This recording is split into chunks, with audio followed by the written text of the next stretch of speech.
As the granddaughter of Palestinian grandmother, my city, who yearns to experience equality, human dignity, and freedom, I stand before you, the daughter of Palestinian immigrants, parents who experience being stripped of their human rights, the right to freedom of travel, equal treatment. So I can't stand by and watch this attack on our freedom of speech and the right to boycott the racist policies of the government and the state of Israel. I love our country's freedom of speech, Madam Speaker. Dissent is how we nurture democracy and grow to be better and more humane and just. And this is why I oppose Resolution 243. All Americans have a right, a constitutional right, guaranteed by the First Amendment to freedom of speech, to petition their government and to participate in boycotts. Speech in pursuit of civil and human rights at home and abroad is protected by our First Amendment. That is one reason why our First Amendment is so powerful.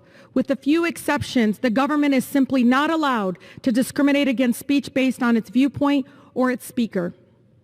The right to boycott is deeply rooted in the fabric of our country. What was the Boston Tea Party but a boycott? Where would we be now without the boycott led by civil rights activists in the 1950s and 60s, like the Montgomery bus boycott and the United Farm Workers grape boycott? Some of this country's most important advances in racial equality and equity and workers' rights has been achieved through collective action protected by our Constitution. Americans of conscience have long and proud history of participating in boycotts, specifically to advocate for human rights abroad. Americans boycotted Nazi Germany in response to dehumanization, imprisonment, and genocide of Jewish people. In the 1980s, many of us in this very body boycotted South African goods in the fight against apartheid. Our right to free speech is being threatened with this resolution. It sets a dangerous precedent because it attempts to delegitimize a certain people's political speech and to send a message that our government can and will take action against speech it doesn't like. Madam Speaker, the Supreme Court has time and time again recognized that expressive conduct is protected by the Constitution.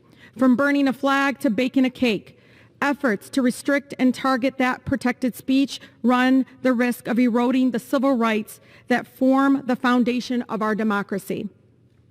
All Americans have the right to participate in boycotts, and I oppose all legislative efforts that target speech. I urge Congress, state governments, and civil rights leaders from all communities to preserve our Constitution, preserve our Bill of Rights, and preserve the First Amendment's guarantee of freedom of speech by opposing H.Res. 246 and the anti-boycott efforts wherever they rise. Thank you, Madam Speaker.